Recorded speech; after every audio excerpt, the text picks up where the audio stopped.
Siap memuji Tuhan lebih dahsyat? Tepuk tangan bagi Tuhan yang luar biasa. Kita memuji Tuhan bersama pada hari ini. Yang setuju tepuk tangan dong. Kasih yang begitu besar, lebih kuat dari dosa. Kasih yang menemukanku, selamatkan dan pulihkanku. Ku naikkan syukurku, ku tak akan berhenti memuji, meninggikan namamu selalu, menari, memuliakanmu. Dibebaskan, dibangkitkan, hidup yang kau beri dan kini hanya untukmu.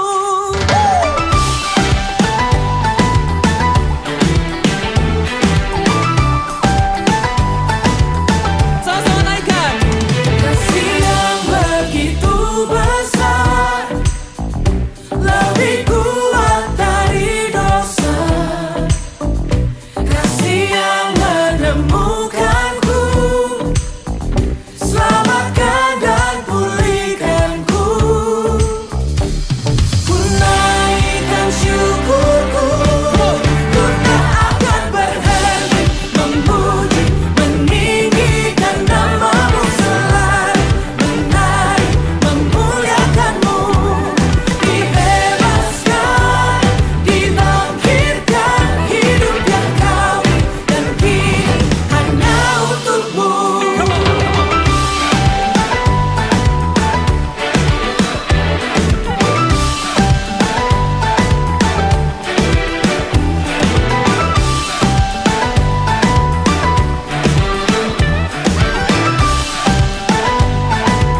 Sama-sama naikkan syukur kita. Ku naikkan syukurku,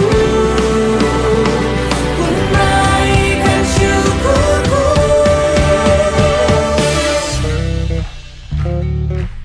On bass, Samuel Malik. Yeah.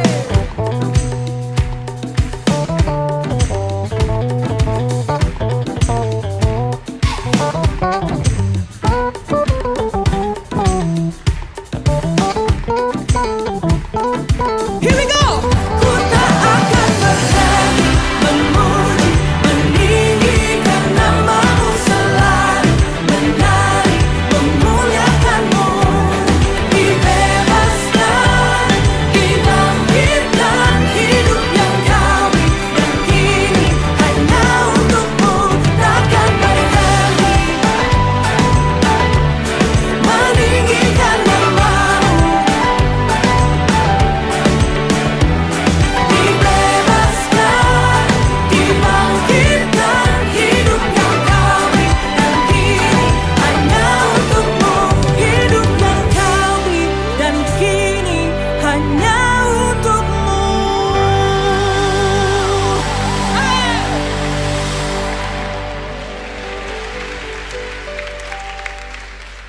Shalom saudara, sekali katakan shalom. Saya percaya dimanapun kita berada, kita penuh dengan sukacita yang melimpah. Haleluya. Mari pagi hari ini kita beribadah kepada Tuhan dengan sungguh-sungguh, dengan memuji Tuhan dengan segenap hati kita. Mari kita katakan hati yang gembira adalah obat yang manjur. Haleluya. Mari tepuk tangan sama-sama. Hati yang gembira adalah obat, seperti obat hati yang senang, tapi semuanya dengan Tuhan. Hati yang bersinar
Mari kita siapkan hati kita pagi hari ini untuk kita bersama-sama mendengarkan kebenaran firman Tuhan.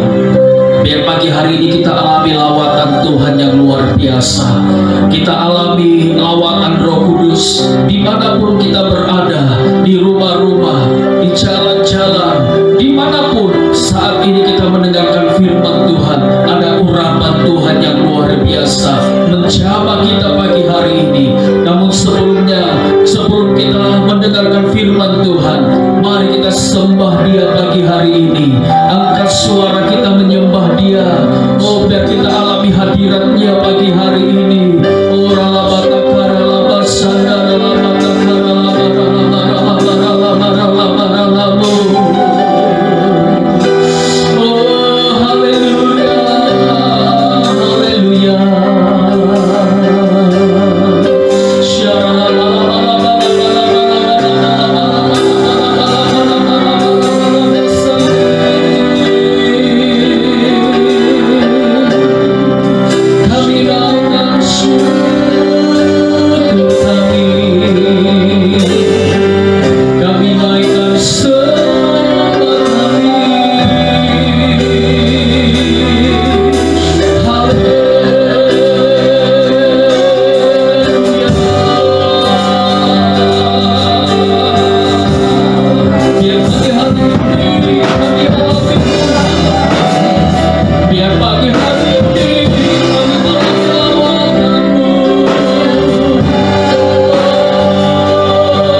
Deklarasi Pentakosta ketiga.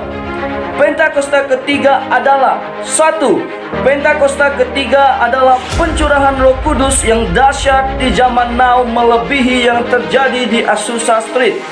2. Pentakosta ketiga akan mengakibatkan penuaian jiwa yang terbesar dan yang terakhir sebelum Tuhan Yesus datang kembali. 3. Pentakosta ketiga akan membangkitkan generasi Yeremia, yaitu anak-anak muda yang dipenuhi Roh Kudus, cinta mati-matian kepada Tuhan Yesus, tidak kompromi terhadap dosa, dan akan bergerak memenangkan jiwa-jiwa. 4. Pentakosta ketiga lahir di Indonesia dan bergerak ke bangsa-bangsa. Gerakan ini dari timur ke barat dan akan kembali ke Yerusalem. 5. Pentakosta ketiga akan memberikan kuasa untuk menyelesaikan amanat agung, dan setelah itu Tuhan Yesus datang kembali. Tahun 2021, tahun integritas. Mazmur 24 ayat 3 sampai 5. Siapakah yang boleh naik ke atas gunung Tuhan? Siapakah yang boleh berdiri di tempatnya yang kudus? Orang yang bersih tangannya dan murni hatinya, yang tidak menyerahkan dirinya kepada penipuan dan yang tidak bersumpah palsu. Dialah yang akan menerima berkat dari Tuhan dan keadilan dari Allah yang menyelamatkan dia. Mazmur 41 ayat 13 sampai 14. Tetapi aku, Engkau menopang aku karena ketulusanku. Engkau membuat aku tegak di hadapan-Mu untuk selama-lamanya. Terpujilah Tuhan, Allah Israel, dari selama-lamanya sampai selama-lamanya. Amin. Ya, amin. Haleluya. Selamat pagi Bapak Ibu semuanya. Shalom. Selamat beribadah, selamat berjumpa kembali bersama dengan kami BCM Sabah dalam acara ibadah online. Pagi hari ini kita sudah disegarkan dengan pujian penyembahan kita. Biarlah pujian pengagungan yang lahir dari hati kita itu menyukakan dan berkenan di hati Tuhan. Amin. Dan waktunya kita akan mendengarkan firman Tuhan. Bapak Ibu, mari kita persiapkan hati kita. Namun kita akan berdoa terlebih dahulu. Bapa di surga, kami sangat bersyukur Tuhan masih izinkan kami untuk beribadah.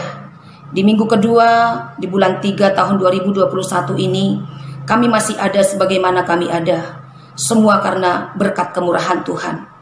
Oleh itu Tuhan Yesus, kesempatan yang ada ini kami mau duduk diam. Kami mau dengar akan firman-Mu. Roh Kudus, urapilah hati kami. Beri kami telinga seorang murid dan hati seorang hamba. Biar setiap firman yang akan kami dengarkan, kebenaran-Mu itu akan memerdekakan kami. Berikan kami hati yang lemah lembut untuk benih firman Tuhan ditaburkan. Sehingga firman itu bertumbuh, bertunas, dan berbuah dengan lebat. Kami menjadi pelaku daripada firman Tuhan. Urapi kami semua yang ada di rumah-rumah. Urapi hamba-Mu.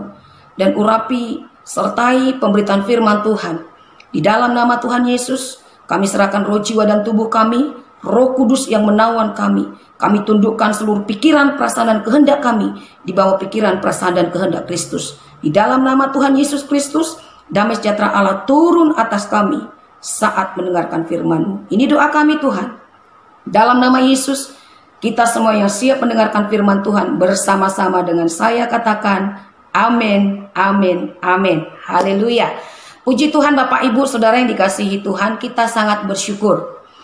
Melalui pemimpin rohani kita, gembala pembina kita, gembala senior kita, selalu dibekali dengan tuntunan-tuntunan yang menguatkan kita bulan demi bulan. Bulan yang lalu kita sudah belajar bagaimana untuk membangun manusia roh yang kuat. Membangun manusia roh yang kuat itu perlu hati yang takut akan Tuhan. Kita perlu mencintai firman Tuhan. Kita perlu taat kepada Roh Kudus. Dan khusus untuk bulan ini kita akan membahas secara khusus bagaimana membangun hidup yang berintegritas. Membangun hidup yang berintegritas. Minggu yang lalu oleh gembala kita Pastor Desi kita sudah diajar. Kita sudah mendengarkan firman Tuhan. Bagian pertama, bagaimana untuk membangun hidup yang berintegritas. Kita harus hidup menjadi manusia baru. Nanti ini sekedar mengingatkan saja Bapak Ibu teman-teman, supaya nanti boleh diulang kembali, dibaca kembali menjadi perenungan kita, sehingga firman Tuhan itu tidak berlalu begitu saja. Dalam Efesus 4 ayat 17 sampai 32. Nah, untuk menjadi manusia baru kita perlu memutuskan, ambil satu keputusan, ambil satu tekad dari dalam diri kita untuk meninggalkan kehidupan yang lama, mematikan semua perbuatan-perbuatan daging, semua perkara-perkara yang tidak berkenan di hadapan Tuhan, yang tidak disenangi oleh Tuhan, tanggalkan semuanya itu, buang semuanya itu, matikan semuanya itu. Jangan lagi dipelihara. Kita sudah menjadi manusia baru. Dan manusia baru itu memiliki ciri-ciri hidupnya dibaharui dalam roh dan pikirannya. Manusia baru itu dia hidup dalam kebenaran dan kekudusan. Manusia baru saudaraku hidup dalam perubahan. Perubahan apa?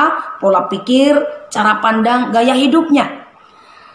Dan minggu ini kita akan belajar bagaimana membangun hidup yang berintegritas. Bagian yang kedua yaitu dengan hidup jujur. Tema kita di minggu ini adalah hidup jujur. Sama-sama berkata dengan saya, hidup jujur. Jujur selalunya berkaitan dengan hati, selalu berurusan dengan hati. Ingatkah Bapak Ibu, Tuhan pernah berkata, manusia selalu melihat apa yang ada di depan mata, yang kelihatan. Namun Tuhan melihat apa yang di dalam hati. Jujur adalah bagian daripada integritas.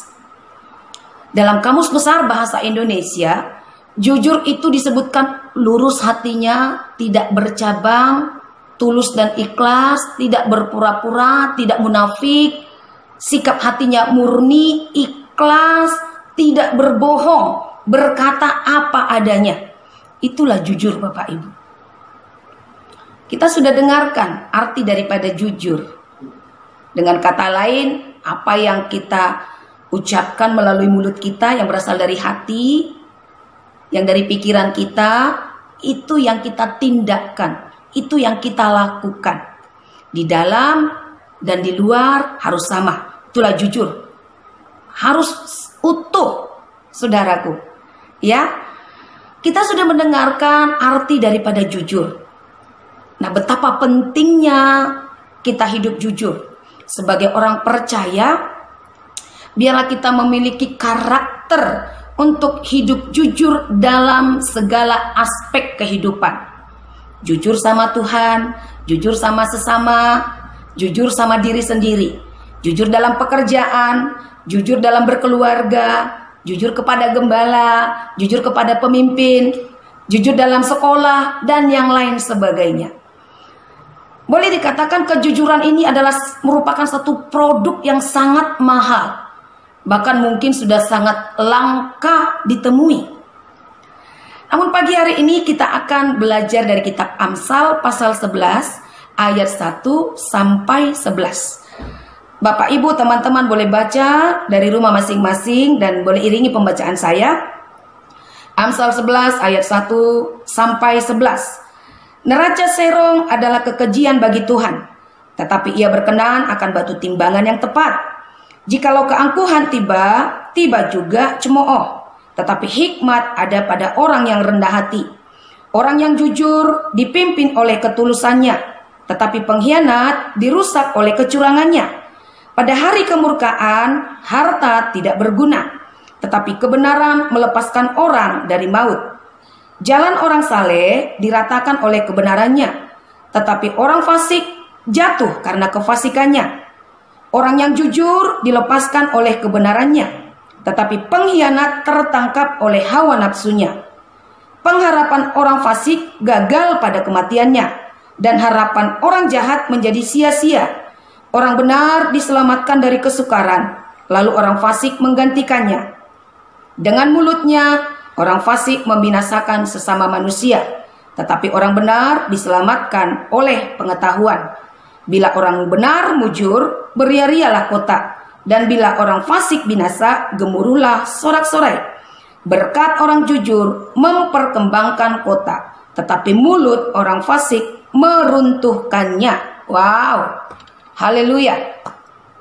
Bapak Ibu, teman-teman, saudara yang dikasihi Tuhan, di sini penulis Salomo memberitahukan kepada kita para pembaca, para pendengar, perbandingan antara orang yang hidup melakukan kebaikan dan orang yang hidup melakukan kejahatan.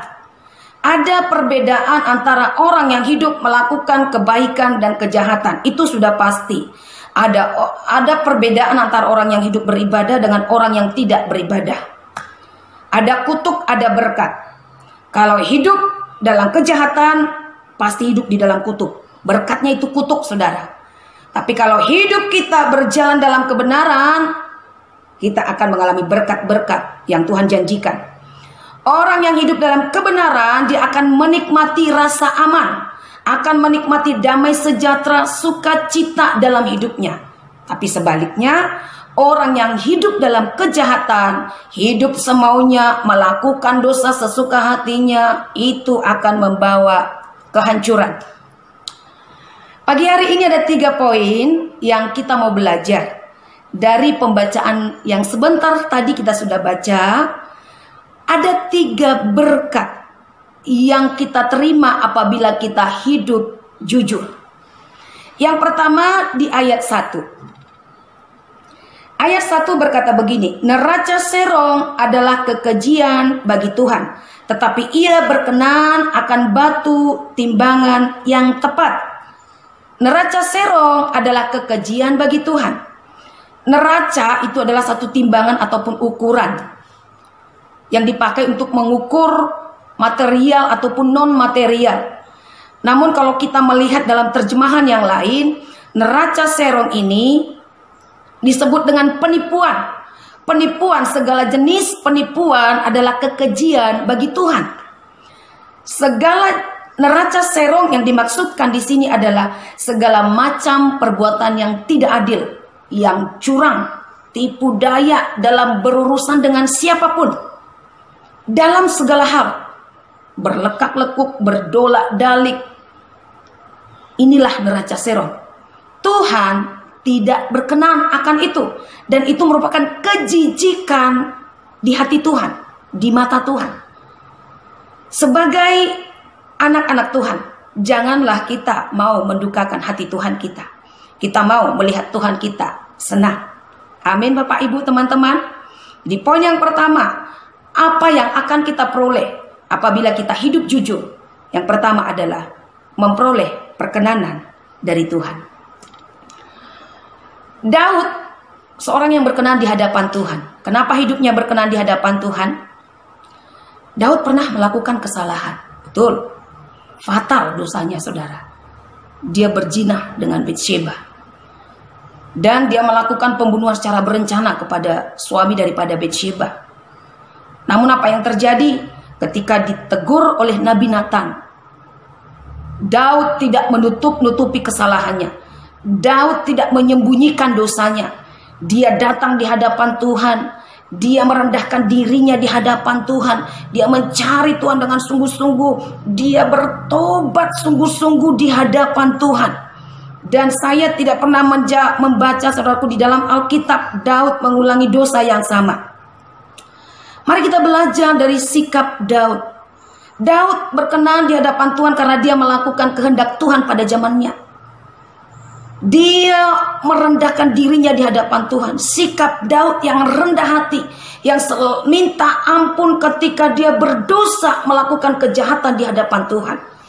Dia minta supaya hatinya kembali murni, hatinya kembali tahir, hatinya kembali suci. Dan dia minta sama Tuhan, jangan ambil rohmu yang kudus daripadaku Tuhan.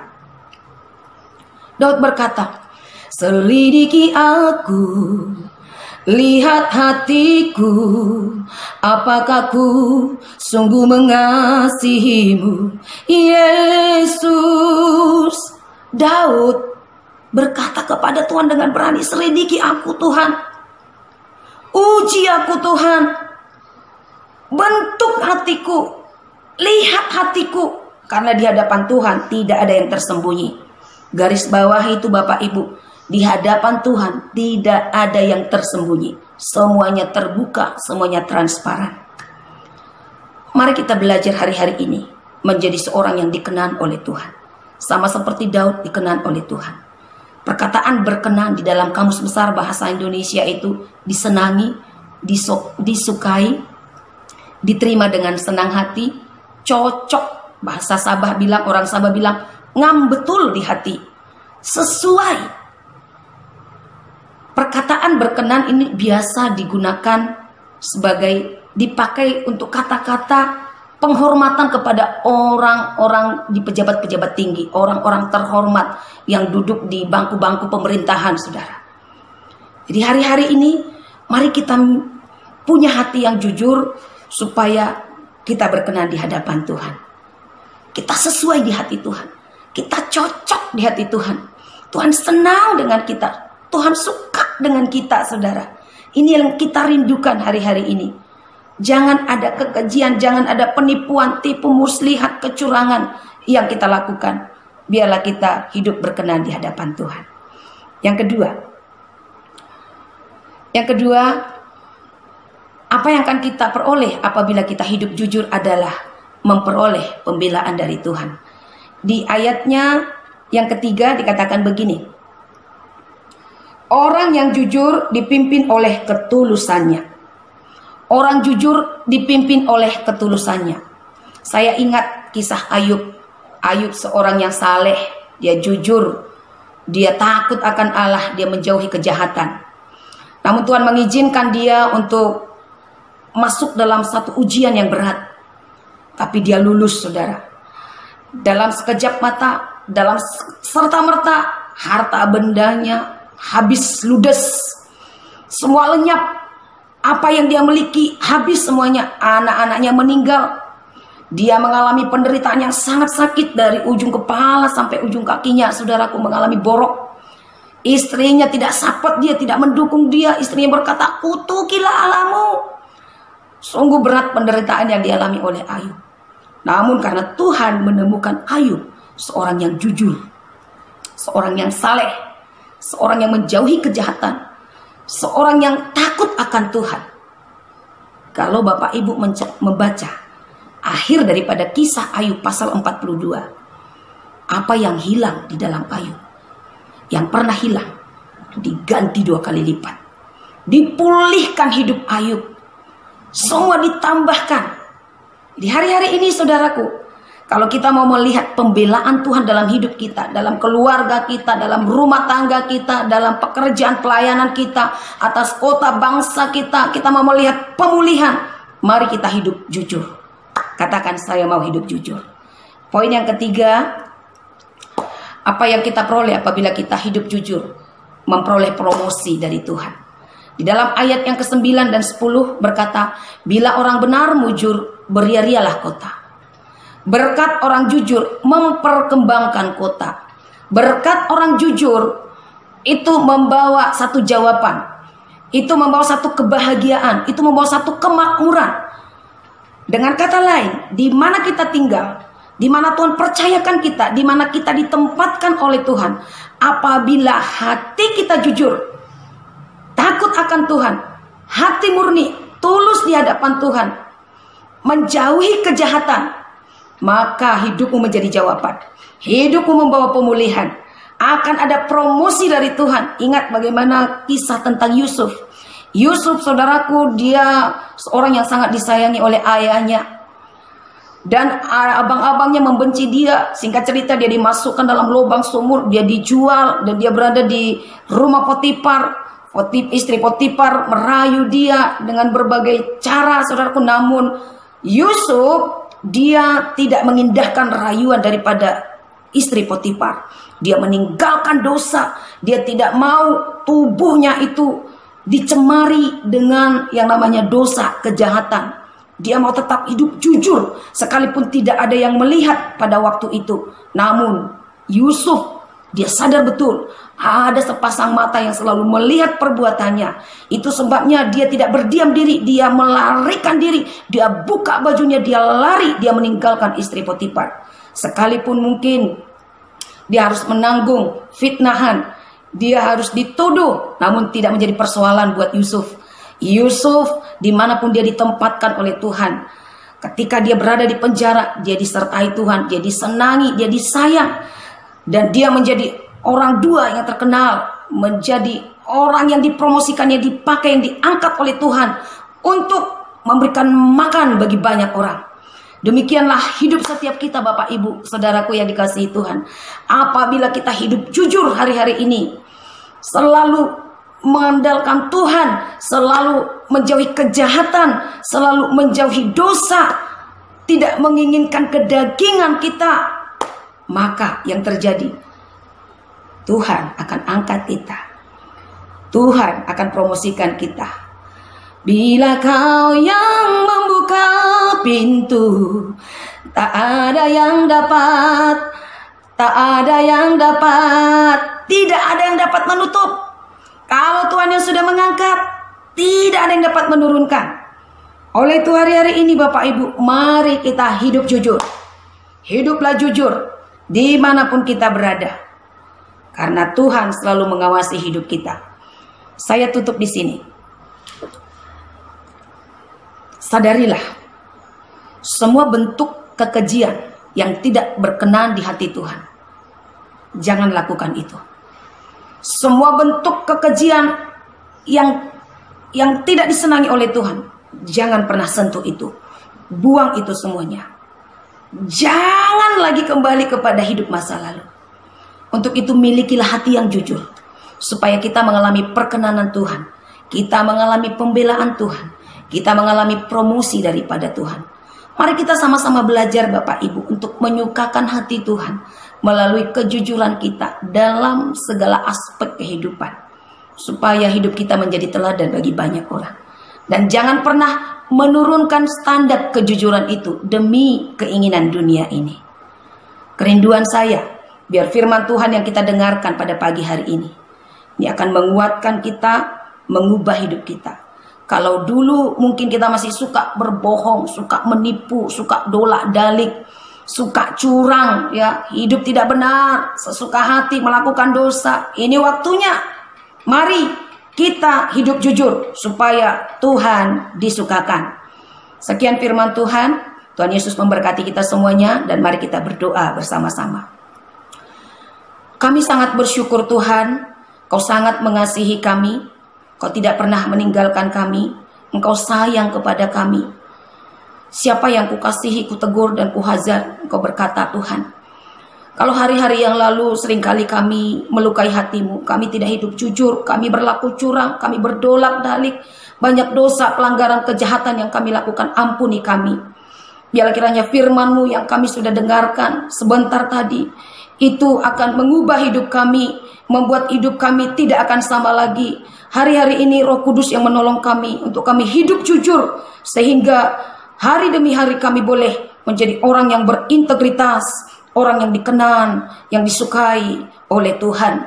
Dan hari-hari ini kami percaya, pembelaan demi pembelaan Tuhan, perkenanan demi perkenanan Tuhan, perkenanan yang dari Allah sendiri turun atas kami, dalam nama Tuhan Yesus Kristus. Berkati seluruh umat-Mu yang sudah mendengarkan firman ini. Dimanapun kami berada, kami percaya Roh-Mu bekerja melawat kami. Di dalam nama Tuhan Yesus Kristus, kami bersyukur dan kami sudah berdoa. Mari kita mengangkat kedua belah tangan kita, Bapak Ibu.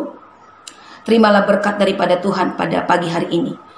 Berkat yang terbaik yang datangnya daripada Allah Bapa, melalui putranya yang tunggal yaitu Yesus Kristus, dan persekutuan yang manis bersama dengan Roh Kudus akan menyertai hidup kita mulai hari ini, besok, lusa, sampai selama-lamanya.